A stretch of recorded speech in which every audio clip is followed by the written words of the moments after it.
we wanted to kind of start off talking about the similarities and differences. So our first side is the similarities. In this time period, it covered a lot of stuff about Reconstruction. And so, as you can see, it says Reconstruction. Oh, no. Sorry. That's fine. Okay, so Reconstruction argued for the improvement of education for individuals. There was a huge debate between Booker T. Washington and W.E.B. Du Bois. And they really were arguing what should improve their education and what should be taught. And so here in the present, we, it's a smart word. Okay, sorry about that. Here in the present, we talk about, can you go back one more? Sorry. Yeah, you're good. We just talked about how the Every Student Succeed Act, that was an argument for improvement in education for individuals. So as you can see, there isn't a whole lot of change in that sense. We're always striving to be better in our education system. And so in chapter 3, they talked about debating of standards and material that should be emphasized by the educators. Again, here in the present, we do that constantly. We're debating what should be taught, the argument of whether arts are really that important in the education system, if they should be more important. It's something that's still prevalent. The racial tensions allowed for inadequate academic standards being set and met. So in this time period, there was a lot of racial tension, and there was segregation in education. And so the standards that were set were lower for people of color, and that's not fair at all. And here in the present, there's still racial tensions, and that can be a barrier in certain counties. If you've ever watched The Corridor of Shame or anything like that, it's still something that we see today, even though nobody really likes to talk about it. Also in chapter 3, teacher pay was grossly below value. We still think that teacher pay isn't quite where it should be. The realization of the social atmosphere influencing academic understanding. So realizing that there are social things that are occurring that play an influence in what's being taught in the classroom. And also, black schools were largely supported by community events and the trust that was built in those communities. And here today in the present, if schools trying to start up, like charter school for instance, they largely encourage community presence and building trust within that school district. So if you go to the next slide.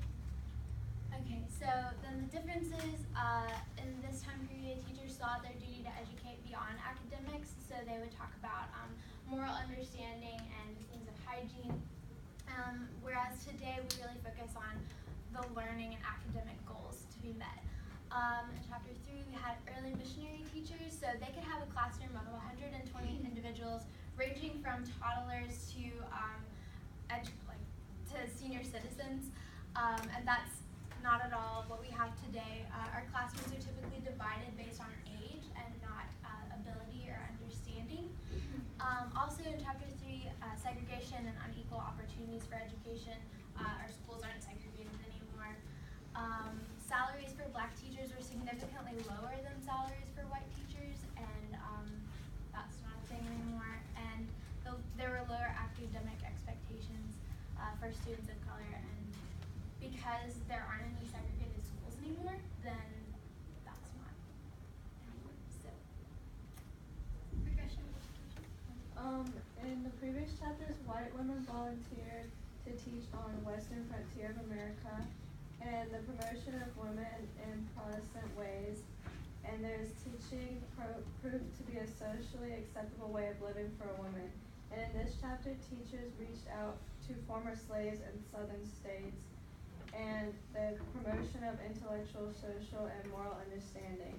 And in both chapters, says the strife for another and a juster world, the vague dream of righteousness, the mystery of knowing. So it changed from they started to teach slaves that used to be on plantations and stuff.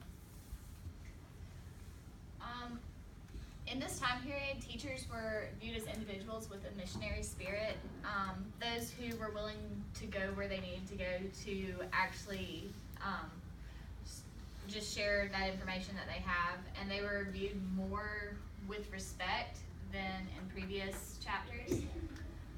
Education itself was fairly chaotic, kind of like we talked about earlier. The class sizes were huge, like they could range up to 140 students in one room. And there was a very big debate on what should be emphasized in education. Some people focus more on vocational training, training them for a job so that as soon as they get done with their 12 weeks, they can go out and possibly earn more money for their families. And other people wanted to train them more in the classics so that they could go on and pursue a higher education.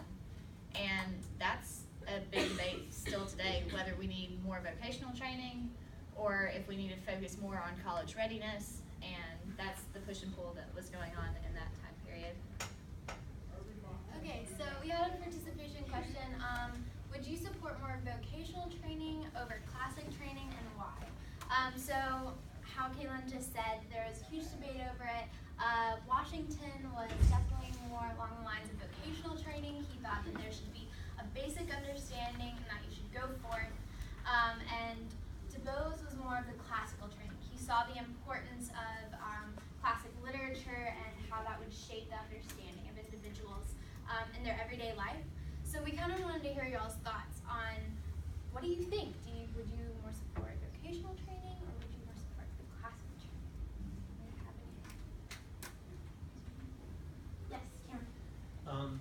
I think honestly, like, I would support more vocational training, and that's only because, you know, like I like both vocational and classic training. Like, I think that they're both needed, but I think classic training should be more of a basis, because once kids get to be a certain age, I think that they're more interested in what they want to do and what they're called to do, and not everybody is meant to do the same thing. And I think that the kids that, or once they get to be that age, I think that they should start focusing more on, you know, their specific skills and start to hone in on that so that they can provide, or, you know, they can go into the workforce with skills that they can use to benefit society. Yeah, that's awesome. That's definitely one of their viewpoints, and it was largely argued that that's what would benefit society the most.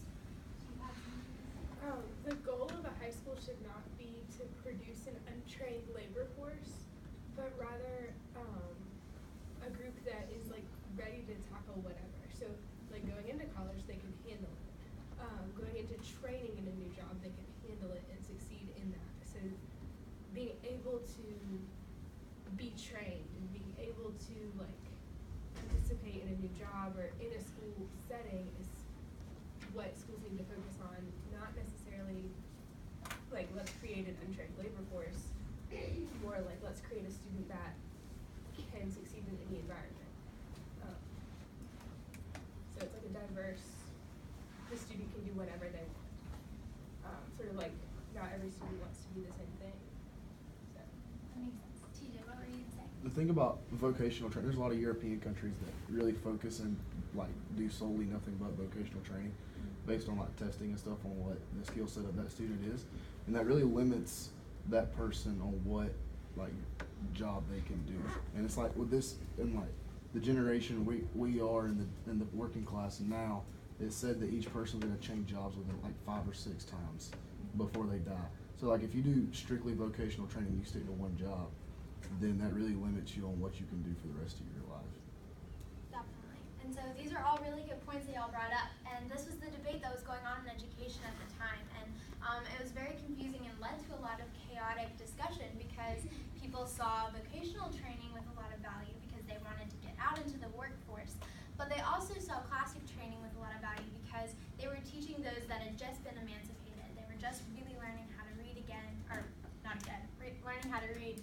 And there was a lot of debate over what should be more important. So if you wanted to produce a society that would be able to get into jobs quickly, but might not be able to handle situations that were thrown at them that were out of the ordinary for that vocation, there are a lot of issues. And so that's why this debate was so heated. And it was something that we wanted to bring to y'all today. So, okay, so the problems that were faced in chapter 3. Again, we've really been talking about this in this presentation, the emphasis of what should be taught to the students, the funding that would allow for creation of black schools during Reconstruction. Everybody agreed that there needed to be funding, but Congress didn't really want to give the money to fund, so that was kind of an issue. There was also tensions between whites and blacks due to racial segregation and that financial imbalance, because they were making promises that finances would be given, but they weren't. Grossly underpaid teachers, and then the requirements met or needed to be met before becoming a teacher. That was definitely something that was a debate as well, just kind of going back to emphasis of what should be taught to new students. So, Okay. The change agents during this time period, there were a few in this chapter that played a big role in education itself. One was of Edward Pierce. He was a lawyer from Massachusetts, and he wrote the North for volunteer teachers for those in the South. So that was kind of a big deal. And he writings played a part in the Port Royal experiment. Charlotte Fortin, she was the teacher in the chapter who had 140 students in one classroom. Pretty impressive and scary. Fortin was a fourth generation of free blacks from Philadelphia. And she was the first African American to enroll in Salem Normal School in 1856. And she taught in an emancipated Southern school to 140 students, like we said earlier. So the black advocates and the Reconstruction politicians, all states basic public school system by 1870. Okay, 1870. And then Booker T. Washington taught hygiene and moral principles as well as academics, because that's not necessarily, like, where you're at, it may not necessarily be a thing that's taught to you and you may need to learn it. And if you're going to be around a lot of people, it's good to be clean and have good hygiene. And he believed all students should have a foundation in math and reading. And he also thought education should train for vocational practices in the industry. So he wanted both, like, the basic, like, school stuff and then also vocational things. He wanted both of those to be taught. And he blended views about teaching, training, and importance of classic training.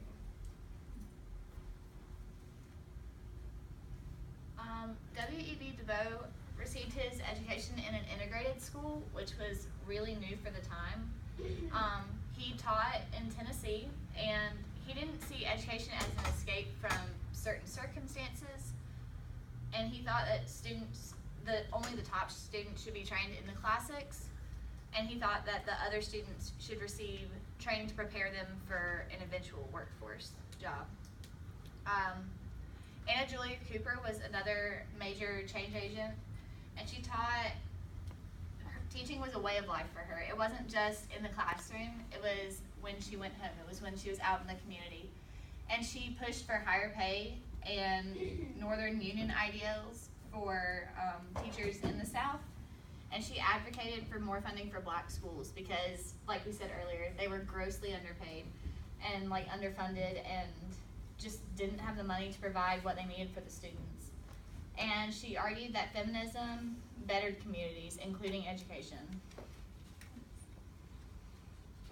okay, so just kind of as like an overview of the chapter, things that we thought were interesting. So the importance of addressing individuals as scholars. This is just a little tidbit that a lot of educators would refer to their students as scholars, which was a huge deal after Reconstruction and during this time where a lot of social change was happening. So that's why we said that social change is an impact in education. The attitude of the missionary spirit was encouraged for teachers to go and to teach. They were instructing more than just academics, kind of like what Shelby was talking about. Booker T. Washington really talked about personal hygiene. There's a debate of what should be emphasized in education. We've mentioned that, and then the whole communal feminism was something that Cooper addressed, and it was just how she thought that the community and the educational community would be bettered by feminism. So this is our little like interactive thing again. Think, pair, share. So step one, think about what we like talked to y'all about in this chapter. If you want to like pair real fast or just discuss among your tables what was introduced, and then if you you care to share it with us, that'd be great. So